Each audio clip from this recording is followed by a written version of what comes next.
बोलिएगा मत, ध्यान से सुन लीजिएगा। अगर सुनने में कुछ रह जाए तो ये जो है लाइव हो रहा है नारी सुरक्षा की यूट्यूब चैनल पर, वहां पर जाकर आप अपना दोबारा सुन सकते हैं कि मैंने क्या बोला है। ठीक।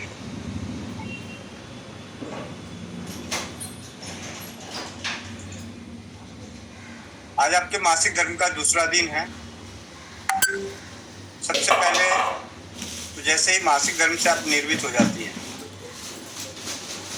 मासिक धर्म से, और मासिक धर्म के दिनों में दूसरा दिन है, तो अभी 1 चम्मच अजवाइन और 10 लौंग, इसे कूटकर 1 लीटर पानी में उबालें।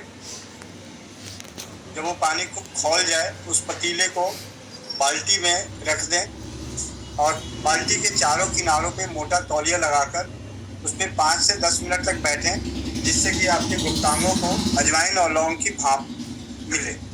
जिसे कहते हैं हम लोग, जब भी कभी बात होगी तो भाप ले लें, भाप ले लें।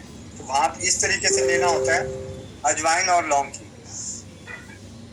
मासिक धर्म से निर्मित होने के बाद 50 ग्राम जायफल और 50 ग्राम मिश्री, जायफल को एकदम बारीक पाउडर कर लें, एकदम बारीक बारीक पाउडर करके जो सूती कपड़ा होता है, मलमल का कपड़ा होता है, उस पर डाल के हाथ से रब करें। जो नीचे पाउडर गिरेगा उस पाउडर को और मिश्री के बारीक पाउडर को, दोनों को मिला के रखें।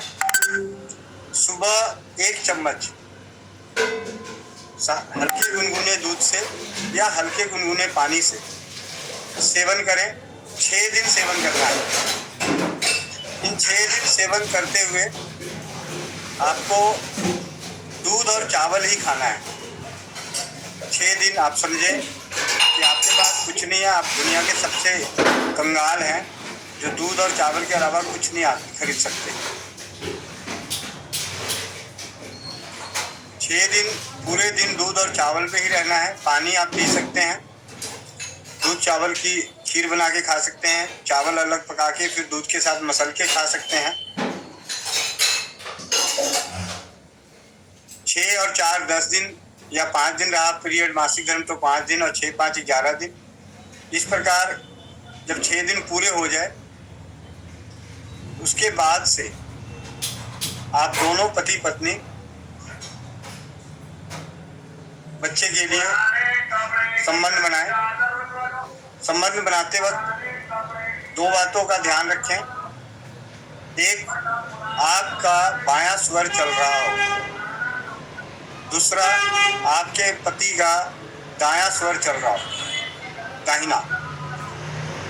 अगर आपके स्वर की पहचान करनी हो तो आप अपने नथुने के पास अपनी उंगली रखें और जोर से सांस लेके छोड़ें तो आपको पता चलेगा एक नाक से, एक नासिका से तेज हवा आएगी। जिस नासिका से तेज हवा आ रही है आप समझिए कि वो आपका स्वर चल रहा है। अगर आपका दाहिना चल रहा है, दाहिने से तेज हवा है, तो आपको दाहिने में नाक में रुई लगा देनी है। सबसे आसान तरीका कि उसमें नाक में रुई लगा दें तो बायां स्वर ही चलता रहेगा। सेम इसी तरीके से पति, अगर उनका बायां चल रहा है तो उनको भी बाएं में रुई लगा दे, दाहिना चलने लगेगा। इससे रुई लगाने से क्या होगा, एक स्वर के साथ इस प्रक्रिया में एक बात का और ध्यान देना होता है कि वीर्य संकलन के वक्त भी स्वर जो है दाहिना और बायां ही होना चाहिए। इसीलिए हम क्यों ना बुद्धि लगा के आम जन की भाषा में उस नासिका को ही बंद कर दें, वो बदले ही ना। इस प्रकार संबंध बनाने से